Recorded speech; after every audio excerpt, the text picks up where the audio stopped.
ये चीज़ें नहीं होनी चाहिए, जहाँ देश को आगे की ओर बढ़ाना चाहिए था। ये छोटी छोटी हरकतें की जा रही है, कम्युनिटी को खुश किया जा रहा है। कुछ लोग जो है यहाँ पर इस मुल्क के अंदर राज करना चाहते हैं, उसी पुराने तर्ज पर जो है इस मुल्क को एक बार फिर लाना चाहते हैं। किसी की हमदर्दी नहीं है, किसी भी धर्म से कोई इंटरेस्ट नहीं है, बस जहाँ से माल इकट्ठा किया जा सकता है उन जगहों पे जो है हाथ मारा जा रहा है। तो यकीनन जो है इस बिल का विरोध तो करते ही आ रहे हैं और कई जगहों पे इसका विरोध भी हुआ है। भाजपा कह रही है कि भाजपा अगर रात के अंधेरे में वक्फ के बारे में इतना सोच सकती है, मुसलमानों महिलाओं के बारे में इतना सोच सकती है, तो देश के नौजवानों के बारे में क्यों नहीं सोच सकती है? कैजुअल लेवरेज के लिए रात के अंधेरे में बिल क्यों नहीं लाए जाते हैं? ये क्या बात करेंगे? धर्म को बेचकर मुफ्त में धर्म बिक रहा है तो बेच रहे हैं पूरे देश के अंदर।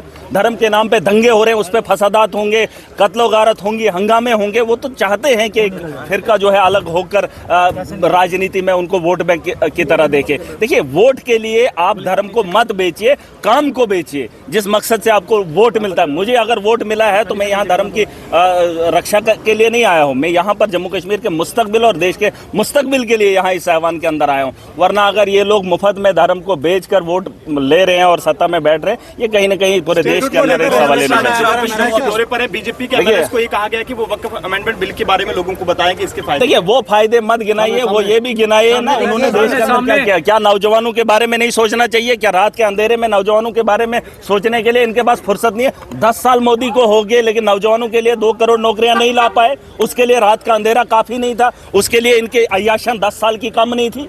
अरे क्या बात कर रहे हो? मुसलमानों को गिनाएंगे, इससे क्या फायदे मत गिनाइए। आपने फायदे पहले भी गिनाए थे, आप नाकाम रहे हैं, आपकी पॉलिसी नाकाम रही है। बस धर्म को बढ़ावा मिला है, धर्म के नाम पे लोगों ने वोट दिया है। जरूरियात पे जिस दिन काम होगा उस दिन बात करेंगे।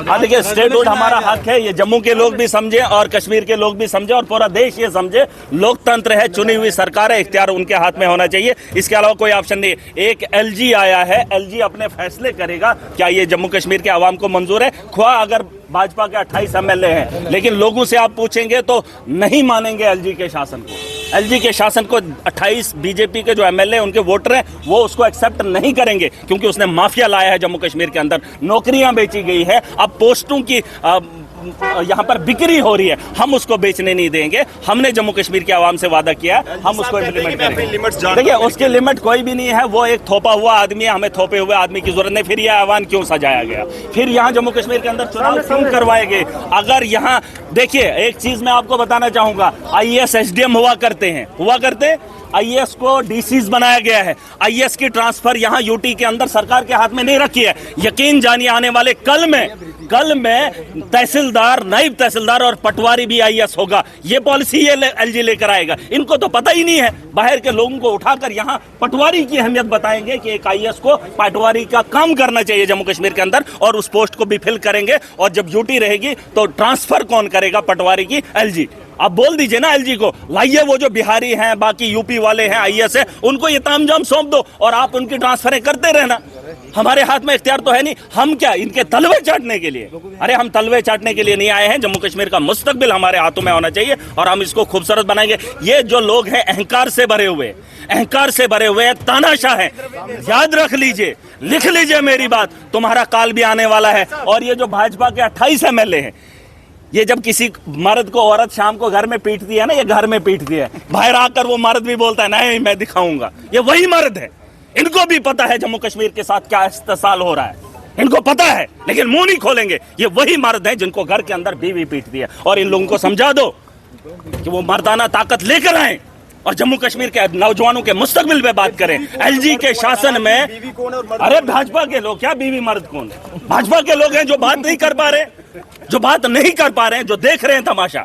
पूछ लो जम्मू कश्मीर के अंदर हालात क्या है, पूछ लो जवानों के साथ खिलवाड़ हो रहा है। पूछो LG का शासन तुम्हें चाहिए कि आपको लोकतंत्र चाहिए? पूछो जम्मू की आवाम से। और यहाँ पे लोकतंत्र का जनाजा निकाला जा रहा है और ये अय्याशी करेंगे, अमित शाह के साथ मीटिंग करेंगे। उसको क्यों नहीं बोलेंगे हमें स्टेटहुड चाहिए? क्या आपको नहीं चाहिए?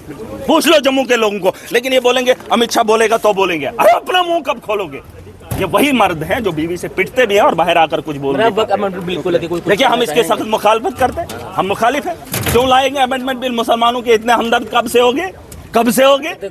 अरे नहीं, आपको लगता है, ये आप भी जानते हैं ये मुसलमानों के हित में नहीं है। ये उनके मुखालिफ है ताकि धर्म के नाम पे देश के अंदर राजनीति हो। आपको नहीं, आपको नहीं लगता है, आपको नहीं लगता है कि जिस भाजपा के अंदर कोई एमएलए नहीं है, कोई एमपी नहीं है, कोई संगठन में लोग नहीं है, उनको मुसलमानों के साथ हमदर्दी हो सकती? नहीं, ये देश के अंदर फितना फसादात और लोगों को असली मुद्दों से भटकाना चाहते हैं। ये सच्चाई है और इस सच्चाई को आप भी मान लीजिए, वरना वक्त के हालात ऐसे होंगे। आप देख लीजिए, दुनिया का इतिहास उठा के देख लीजिए, जब आवाम का विद्रोह होता है तो मुल्कों के मुल्क तबाह होते हैं। इस मुल्क को, यहाँ पे इंसानियत को इकट्ठा रखना, लोगों को इकट्ठा रखना, यही हमारा धर्म है और यही हमारा मुल्क है। और अगर इस मुल्क की खूबसूरती में कहीं अड़ंगा डलेगा तो ये मुल्क तबाही के दहाने पे लेकर रहने। नुकसान क्या है इस बिल से? फायदा क्या है? आप मुझे बताओ, बीजेपी को फायदा क्या है बिल लाने का? बताओ ना मुझे। हमारा घर है, हमारे घर के अंदर उंगली क्या करनी है? क्या जरूरत है? मैं आपके घर में क्या कैसे बोलूंगा, नहीं ये दीवार हटा के वो कर? मैं क्या बोलूंगा, इसको दीवार को नहीं उसको फान दे? आपको क्या मतलब? मैं क्या बोलूं आपको? आपने जमीन में, अपनी जमीन में क्या उगाना है? आपने हल तो लगाया होगा, आपने गन्नम लगाया होगा, मैं बोलूंगा बाजरा लगा ले, उसको उजाड़ के बाजरे के लिए बोलूंगा, आप मानोगे? यार यही तो एक हक है जो इस दुनिया के अंदर इंसानों को है, वो छीनने का काम भी नहीं। धर्म के लिए क्या राजनीति? नहीं, इन्होंने, आपको नहीं पता प्राइवेट इन्होंने बिजली कर दी गई।